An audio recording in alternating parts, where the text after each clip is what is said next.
Well, good evening, everyone. Welcome to the regular meeting of the Weyburn City Council, being held here at the Council Chambers, 5 p.m. Monday, March 11th. It is a wonderful day. It looks like this is hopefully one of our last days of cold weather. Everybody's made it through. Warm weather is arriving on us. The streets are melting. Construction is beginning, and everybody seems to be, the sun is shining. Things are wonderful. Starting off, the approval of the minutes of the regular council meeting and the strategic planning priorities meeting held February 25th, 2019. Do you have a motion? I'll make that motion, Your Worship. Second? I'll second that, Your Worship.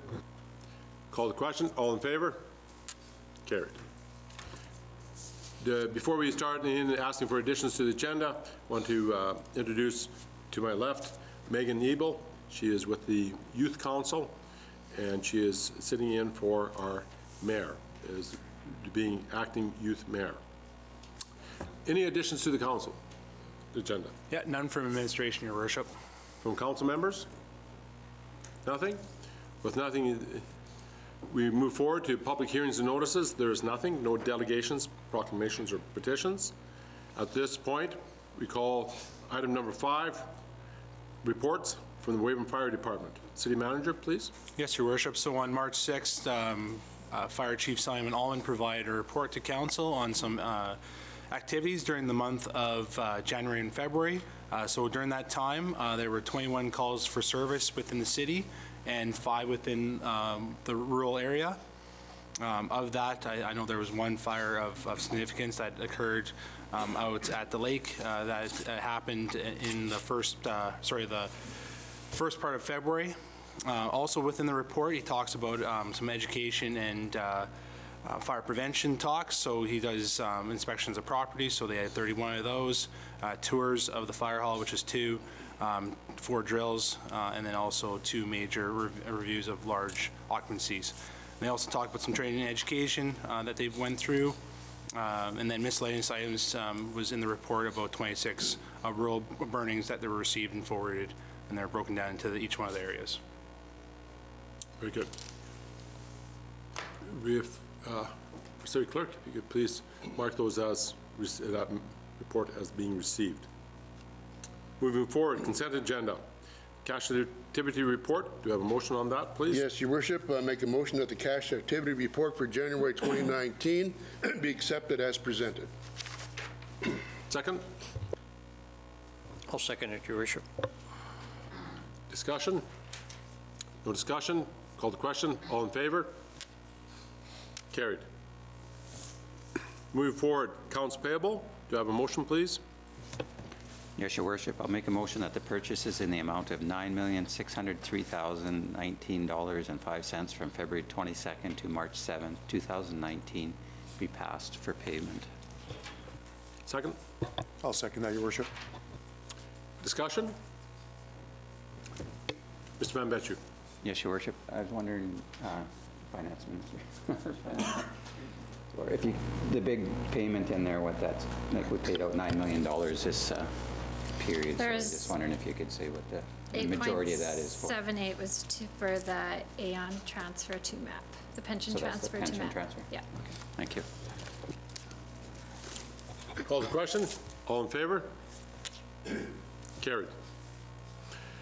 Moving forward, board and committee appointments. Environmental Committee, City Manager Warren.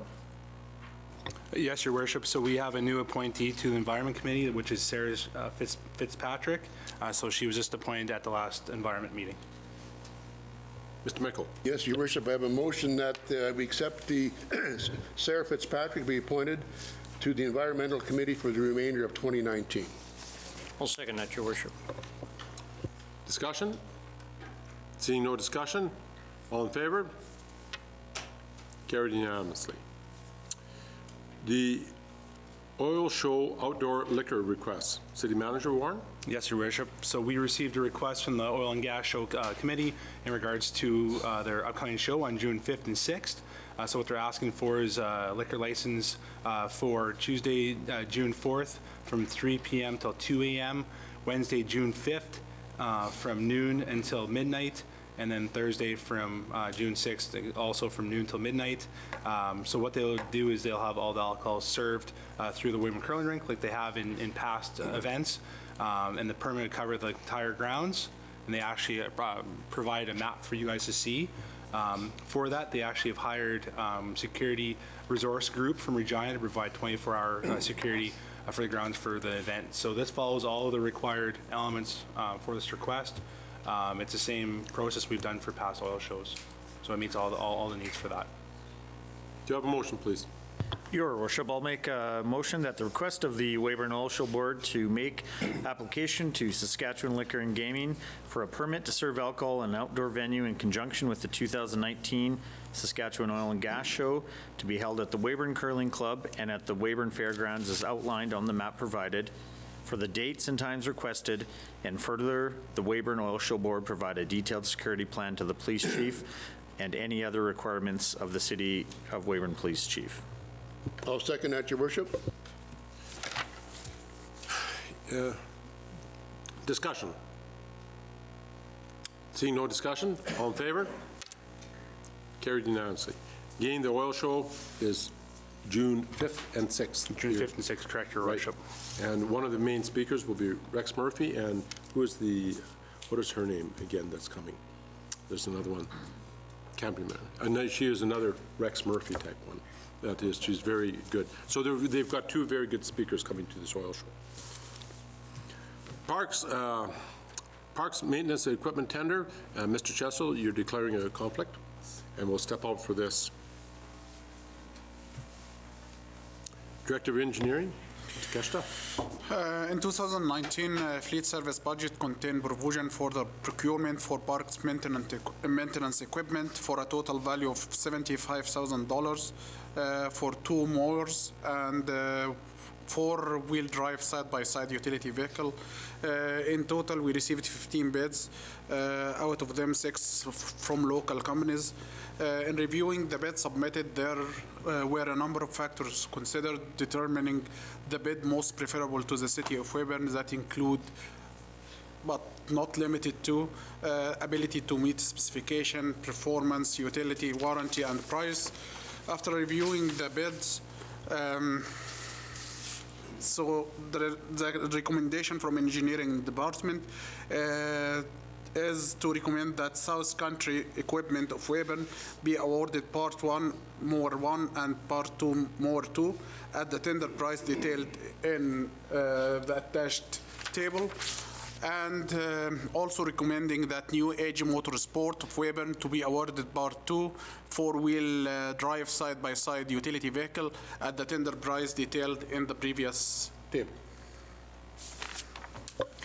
Your Worship, I'd like to move that the following bids from the City Parks Maintenance Equipment purchases be accepted as following. One from South Country Equipment for a John Deere 1570 terrain cut for $29,499.80. Also from South Country Equipment for another one, a John Deere 1570 terrain cut for $28,438.90. And from New Age Motorsports, a Polaris Ranger 570 for $12,631.99. Second. I'd like to second that motion, Your Worship. Discussion? Mr. Mickle. Thank you, Worship. Nader, to you, how many years do we get out of this equipment, and we're replacing the older ones? How old would they be? We will have a trade for both mowers. For the fourth utility, for the utility vehicle, we are not going to trade it. We find that it is of our value to leave it in our convoy. Basically, 10 years to 15, based on the. Mr. Bailey? Thanks, Nader. Thank you, Your Worship.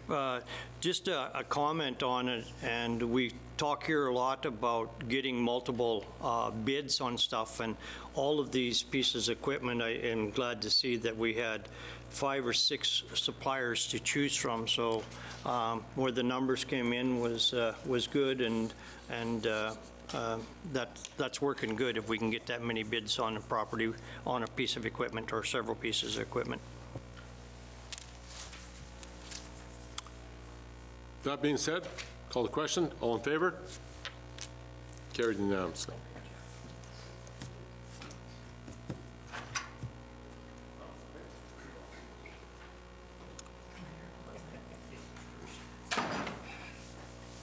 Mr. Keshta, number 2 or 3 here, we have the front-end loader tender.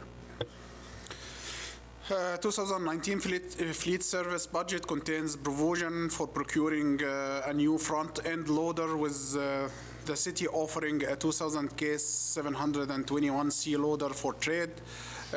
We have a budget of $230,000 after trade. The loader will be utilized for public work and parks for general operation. The tender was prepared and advertised on Sask Tenders. We received 8 bids from 8 different firms. The criteria for selecting the winning bid was the ability to meet specification, performance, utility, warranty, and price. The attached table show the pricing for different bidder. The bid from Bobcat of Regina was the lowest of those received bids. However, it has a basic 12-month warranty. The second lowest bidder was SMS, contained a much substantial warranty, offering 84 months or 4,500 hours of service. We contacted Bobcat of Regina to match the warranty provided by SMS. They responded back to us that 60 months warranty or 7,500 hours of full service will it will be covered at $11,516. So our recommendation at the engineering department that this part will be awarded to Bobcat of Regina in the amount of $121,370. And further recommendation is to buy the extra warranty for 60 months at the $11,516, which get us a total bid cost of or response at $132,886.54, which is still lower than the next low bidder. Motion? Your Worship, I'd like to make the motion that council accept the bid of Bobcat of Regina to supply a front-end loader, a Doosan DL 220-5, in the total amount of $123,806.54. This also includes the bid of $121,370 and an add-on of 6-month, 7,000-hour of fill comprehensive protection at a cost of $11,516.54. Second? I'll second that, Your Worship. Questions? So now then we get the 12 months plus another 60, so it's 72 months on there. Okay. Good. All in favor? Carried unanimously.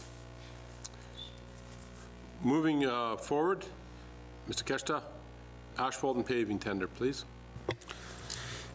This is the 2019 asphalt tender for the city of Weyburn. We advertised on January 31st, 2019 on Sask Tenders and the city website for different projects. Three of them. Part 1, which is mill and pave for the asphalt surface along Mergens Street between Cotto Avenue West and Prairie Avenue, following the replacement of a water main at Mergen Street. Part 2, pave existing grid road surface of 16th Street North from the intersection of 16th Street North and Veterans Road.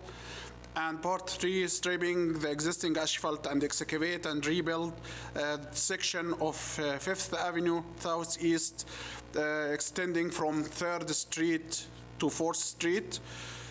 We received a quotation from 6 bidders, out of which there was a diversity of pricing.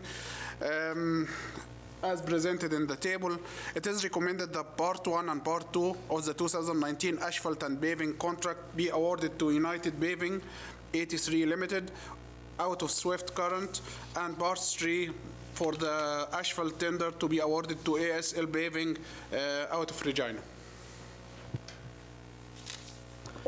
Motion, please. Thank you, Your Worship. I'd like to move that the following bids be accepted for the 2019 asphalt and paving tender. Part 1, United Paving 83 Limited, to provide mill and pave asphalt surface along Mergens in the amount of $91,894.13. Part 2, United Paving 83 Limited, to pave existing grid road surface of 16th Street North in the amount of $210,988.80. And Part 3 is ASL Paving to strip existing asphalt, excavate and rebuild the section of 5th Avenue Southeast from 3rd Street to 4th Street in the amount of $256,310.10. Discussion. Mr. Van Betju? I'll second that motion, Your Worship. Second, yeah. Okay, discussion? Yes, just one thing, Nader. I see in our budget, we only had for the 16th Street North, we had a budget of $200,000. Am I correct that this came over budget by almost $11,000 then? It is over budget, but at the end of the day, for the total asphalt paving for the year, we are still under budget.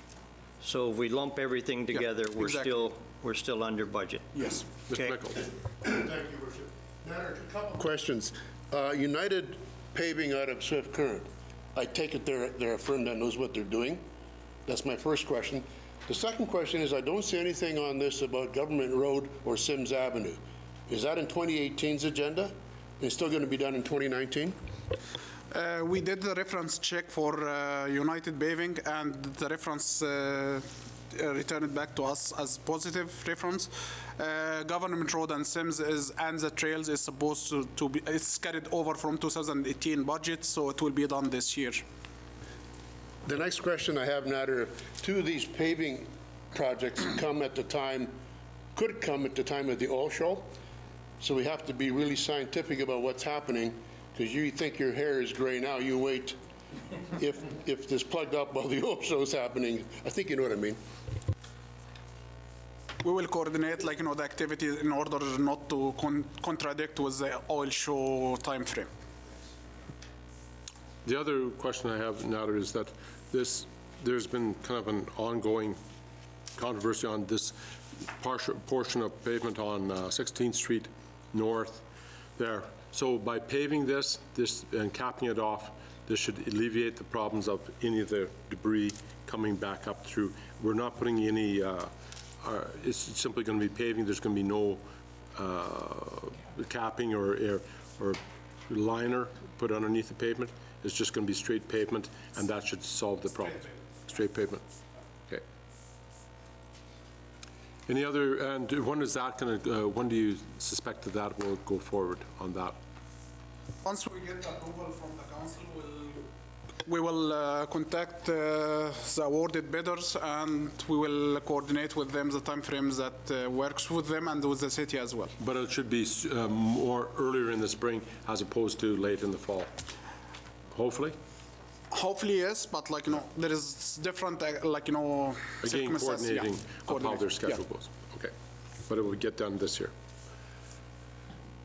Call the question. All in favor? Carried unanimously. Very good.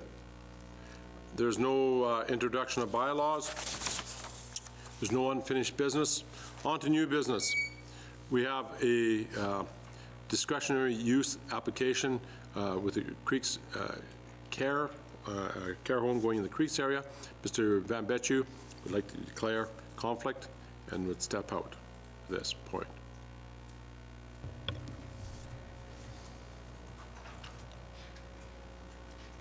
Ms. Kaufman, go ahead.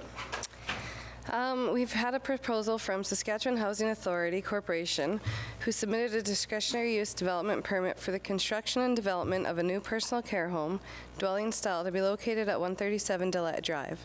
This site is zoned for residential detached dwellings, and a personal care home dwelling style is a discretionary use in the R1 zone. The home will be locally operated by a community-based organization, being the Weyburn Group Home Society. The residential care home shall comply with all provincial acts, regulations, and must be approved for operation by the Ministry of Social Services. There will be staff available, 2 to 3 on rotation, for 24-hour supervision and assistance with daily living tasks. There will be a maximum of 4 occupants who may either be mentally or physically disabled to some degree. The proposed development shall also conform to all zoning bylaw regulations regarding frontage, lot size, coverage, setbacks, and required parking.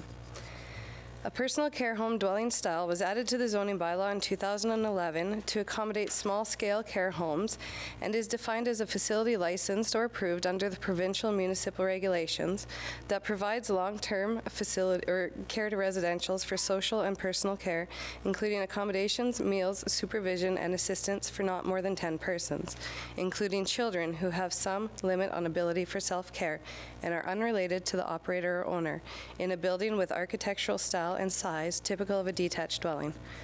The R1 zone is the most restrictive residential area for development of detached dwelling units. It is a principal zone for single-family development, and the standards are designed to preserve and protect residential community character. The appearance of these homes shall be of the size and scale and outward appearance in keeping with the neighborhood. The landscaping for these personal care homes shall be compatible with neighboring residential properties and consistent with the character of the neighborhood. As a discretionary use, we're required to send out neighborhood notice to all residents within 75-meter radius of the proposed development and give them an opportunity to provide input or voice concerns. Notices were sent out on February 21st. There was some concern received from the neighborhood, with letters which were attached. Concerns received were regarding safety concerns, decrease in property value, and parking. In considering the development and ensuring it meets the requirements of the zoning bylaw with regards to the site, parking, and appearance, and as it complies with the criteria set out in section 6.3.2 for this specific discretionary use, staff is recommending that council approve the personal care home dwelling style at 137 Dillette Drive, subject to the following conditions: that the owner-developer shall ensure all architectural controls as set out previously are followed and remain consistent with existing neighborhood dwelling units. Off-street parking shall be provided in the amount of 3 stalls, which will accommodate staff and visitor parking. There shall be no more than 4 occupants residing at the personal care home at any given time unless further approval is received. Personal care homes shall be in compliance with provincial act and regulations and shall be provincially licensed facility. The property shall be maintained in a neat and tidy order as per the property maintenance and nuisance abatement bylaw, and site landscaping shall be compatible with the neighborhood standards.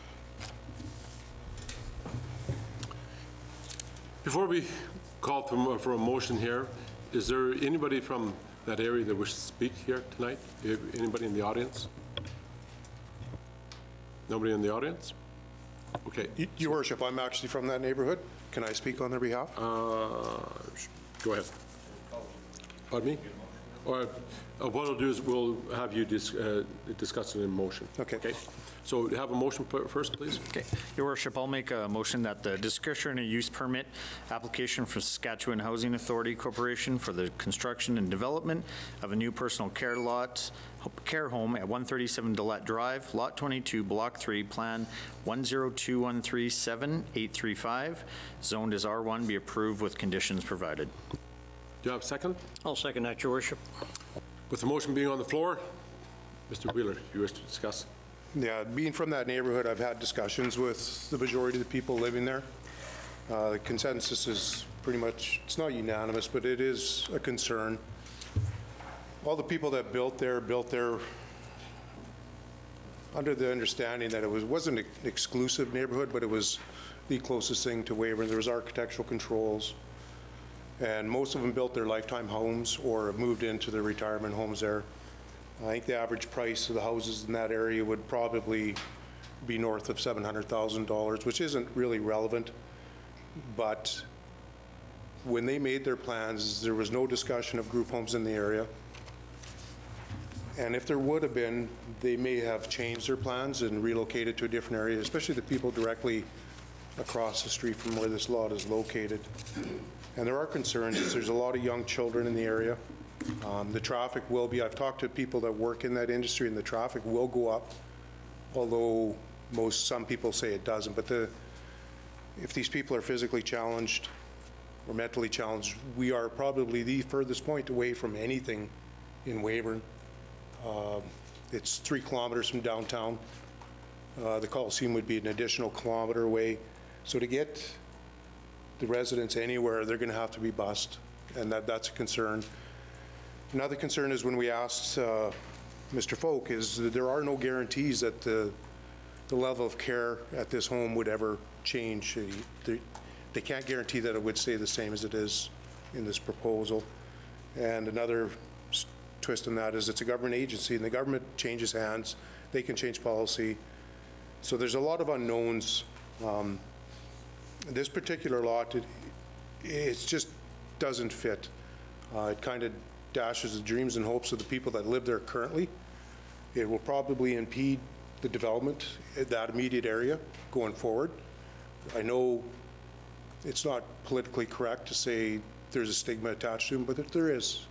You have to be honest with yourself. And I feel bad that that's the case, but these people have invested a lot of money into their dream homes, their retirement homes, and to have the provincial government come in and pick a lot directly across from them, I don't think that was the best choice. There's multifamily dwellings slated for the interior or the entrance of that subdivision. It would cost a little bit more money to retrofit one of those lots to accommodate this, but it wasn't considered at the time. So for the reasons I've stated here, I cannot support this, and I will have to vote against it. Mr. Bailey? Yeah, Your Worship, the last thing I want to do is defer to telling a business not to come and develop in our community, because that goes against all my grains. But in this one here, Your Worship, Councillor Wheeler did speak to some of the things that I noted too. I was in contact with only a few of the people out there and had their concerns voiced to me. I will not be supporting this neither, and I will base it on this. This is one of the nicest areas that we have for development currently going in the city. And I think it would be a different scenario if this development was totally done, that we could have an overview of what was in there. But to put a nice home but put it there, I think would be detrimental to the rest of the development in there. I do totally believe in my line of work that I would admit that I could see depreciated land values or property values for something, especially right near that. So I got some concerns, and I understand the people that I have talked to, their concerns of it too. So I will not be supporting this motion tonight. Mr. Chesson? I definitely echo the other two councillors. I will not be supporting this motion tonight either, based on a lot of what Brad and Winston said here. I do wonder how much discussion was had between the developer and the residents. That's I guess a little bit of concern to me if this was just a letter they received in the mail here in the past couple weeks. And I do wonder if there should be more discussion between the developer and the rest of the group. But as of this, I won't be in favor of this motion. Mr. Mickle? Thank you, Worship. I'm struggling with this one, folks. I really am. I can see the side of it from the residents, from the creeks. I know where you're coming from. I would like to see a meeting set up, Your Worship, possibly even delay this motion until 2 weeks at least, to talk to the developer about maybe there's another location, maybe there's something else we can solve. I would like to see another meeting set up with the Group Home Society, the residents of the creeks, and the developer to come up with maybe a different location or a different site plan of what happens. These group home people are people in our society. And I certainly feel, and I know what the residents are saying out there, but I'd like to talk to the developer, which he did not appear to us tonight. I think we have to have that dialogue. to get a much better scope of what is happening or what could happen to make my decision a lot easier. I myself would like to add to what the three of you have spoken, that and in the fact that this is a discretionary use. We do the process. There's a process to be used where we ask the residents what their opinions are. Their opinions came back saying that they would not like to have it there because it's discretionary use, and this is what the process is. Then I myself feel that we should be following what the residents wish to say, because that is their political process of what we're doing. As far as putting it off on the vote, no, the motion is here, and where you're saying for actual, we're talking about this one specific thing there, Mr. Mickle, so that's just where the vote has to be. You're either for it or you're against it. And with myself, there's a process being set in place. Everybody always complains about different processes and how processes are being done. In this situation, the process is that we sent out and asked for whether they would like it or not. They came back with a very strong no, and this is where I'm going to support the community and the very strong no because of the political process, and I'll vote against this motion. Mr. Mickle? One more question. I understand your opinion, Your Worship, and I respect that. However, I have questions for the developer that, in my mind, I have trouble making a decision without more information to have that. And another 2 weeks is not going to delay anything at all. This is a major thing. It's discretionary use, and I think it has to be handled properly. The group home apparently and the Creeks people have met. Mr. Wheeler has told me that. That's tremendous. But the developer is a big part of this. That's the individual who put the situation where we are today. And I'd like to hear from the developer of what could happen. And again, I feel for the people of the Creeks, but I want all the information before I can actually vote on this. So just a call to point of order here. Danette. So if we were to, Mr. Mickle, we have a motion on the floor, to delay the motion, what is the process for that? You certainly can postpone a motion to another date, which you could say was March 25th. You would need a mover and a seconder. That's the only motion we can make, is to delay or table a motion in the middle of a existing motion. Right. So you could certainly have a mover and a seconder to make that postponement to the next meeting. And as long as it was carried, as long as the motion was carried, then we would move this to the next meeting, and this motion would come back for reconsideration at that time. So, Your Worship, and I guess I know where Dick's coming from wanting more information. I do feel that way also. I do feel, though, defeating the motion, it is doing it on that particular lot, 137. So if the developer does come forth with another plan, we'll get a new motion, is my feeling at this point. And it would be great if they could be here to present at that point. But my feeling is, as of now, I would still defeat this motion. Yes, Your Worship, thank you. I do feel the same way. I think we need to move forward on that. We're not limiting him to come back with another proposal. We're not limiting the developer to appear. I wish Mr. Rogers would have been here tonight and would have said. My question would be for Amanda. In consultation, did you have any discussion with Mr. Rogers on this? And Doug Rogers has no opinion one way or the other. He's not the applicant, so okay. That's why he's not involved. It's Sask Housing, not Doug Rogers. Okay, thank you. The one other part of it that I forgot, if we were to accept something like this tonight, it really would open the doors for more, and I'm not sure we want that. Now, I mean, that's maybe down the road. I totally respect the need in our community for these types of housing. I totally do support that, but I'm just not ready to support it out there at this point, Your Worship. So before we move forward, Mr. Mickle, if you wish to push a motion within a motion to have there, but if no one will second it, then your motion can't go forward. I understand that, but I'm prepared to make a motion that we delay this until March 25th. Do we have anybody that will second it? I'll second that, Your Worship. So call the question. Question is, do you want to delay this? All those in favor who wish to delay this till the 25th? All those opposed to delay until the 25th? Motion is defeated. Any further discussion on this question?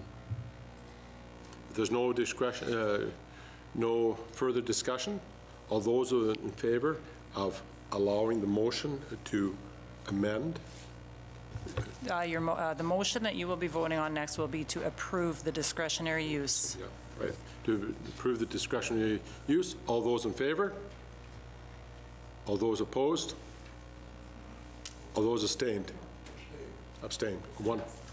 You cannot abstain to that motion, so it's a negative vote. I said, the reason why, like I said, I need more information to base my opinion on, and I'm going to maintain that attitude to this situation, and that's how I vote.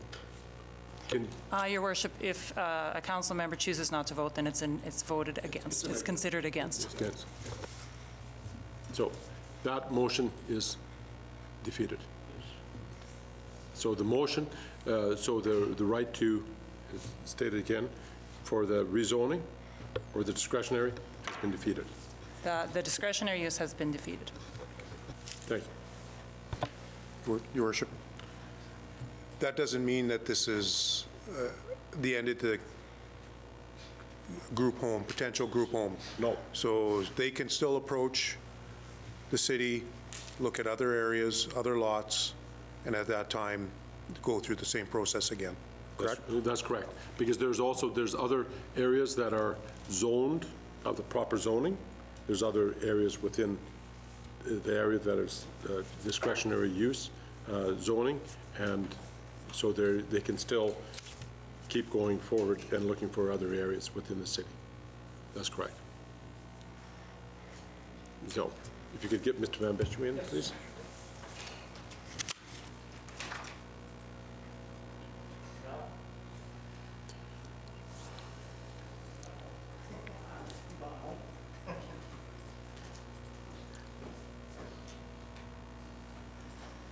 We have another discretionary use application, WRCC, if you would, please. The city is proposing to develop and construct a new Weyburn Recreational and Cultural Center at 545th Street Northeast. The WRCC will be a multi-purpose recreation cultural facility offering inclusive and accessible leisure opportunities to the community 12 months of the year. The facility will house many features, including art gallery, pottery studio, multi-purpose rooms, indoor track, simulator room, mini gym, multi-use synthetic field, children's play space, and outdoor ice multi-purpose sports pad. The proposed development shall also conform to all zoning bylaw regulations regarding frontage, lot size, coverage, setbacks, and required parking. However, it is a discretionary use in the R1 zone.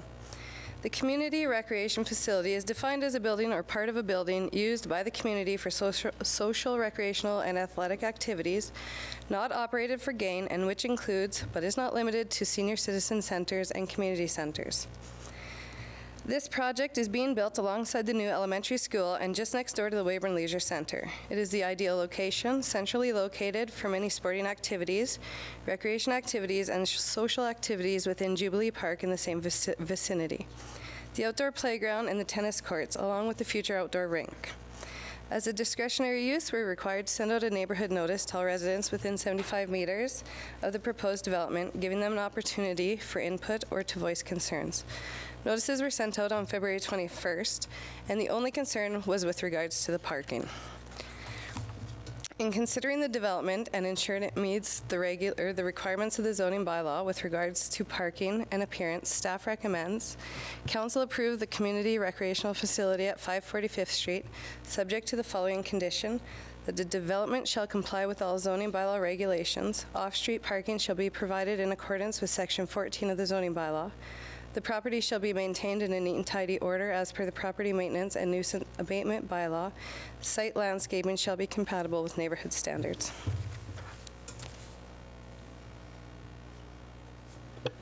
Your Worship, I'd like to make a motion that the discretionary use application for the construction and development of a community recreation facility at 540 5th Street Northeast, portion of Block E, Plan FZ4842 be approved, subject to the conditions provided. Second? Your worship, I'll second that motion. Discussion? I have two questions, Amanda. Number one, in regards to this parking concern, the parking lot that is slated there to be built in conjunction with the school, how many cars, what size is that lot? Yeah, so I'll talk on that. So there's 116 where that current gravel parking lot is. Now it's going to be a paved parking lot with 116 parking stalls. Also on site, there'll be 40 plus parking stalls for teachers, so that's further into the site. And then outside of the daycare area, there's actually parking there as well.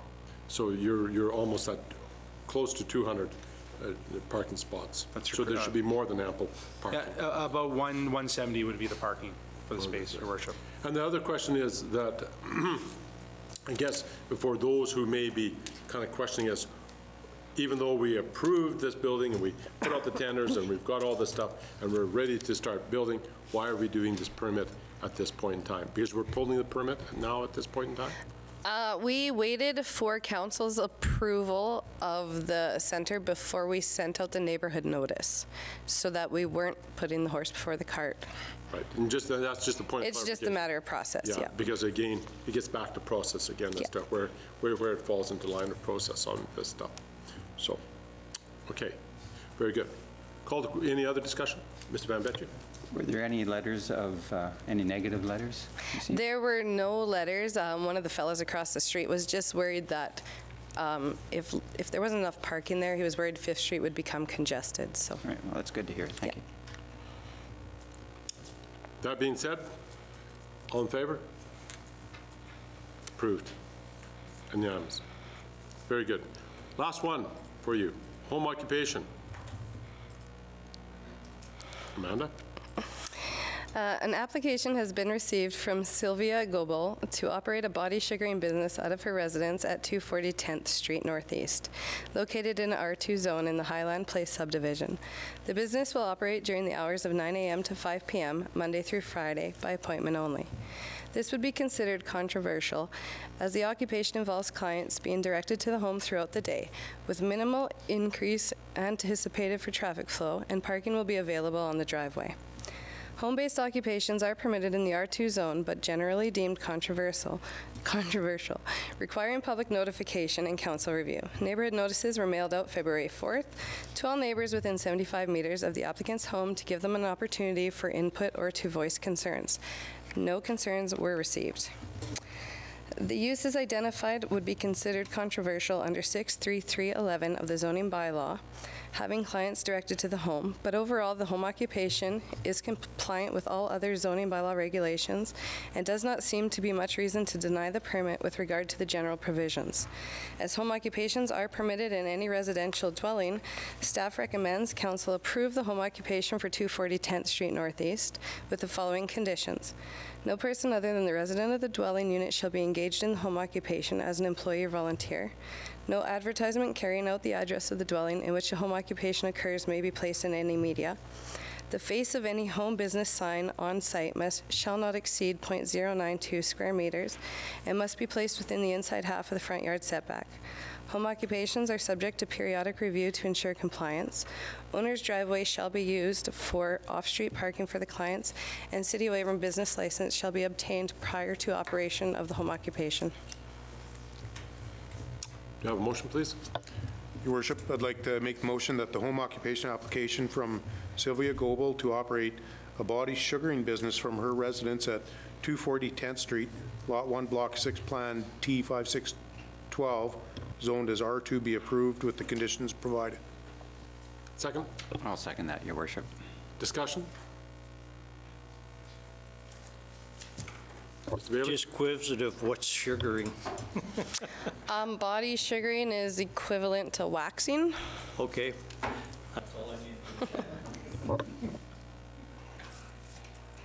Call the question. All in favor? Carried unanimously.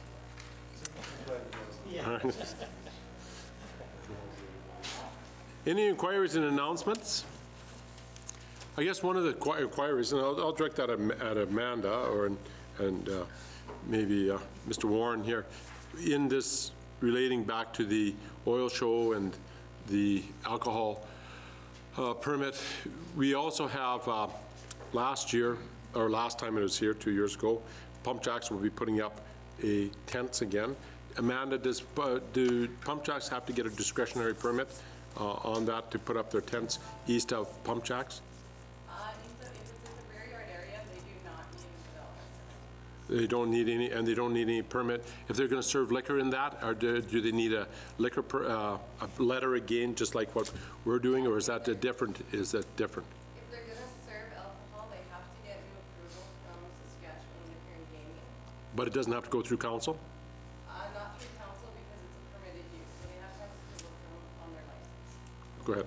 Yeah, and it's not on one of our sites either as well. So they can just, so long as they can put the tent up if they want, just in case they start asking about all the process again, they can put the tent up if they want there. And in past, there was some years back, I'm going even farther years back, there was complaints about the noise. Last time we had it there, I don't think they had the complaints about the noise complaints or anything, did they?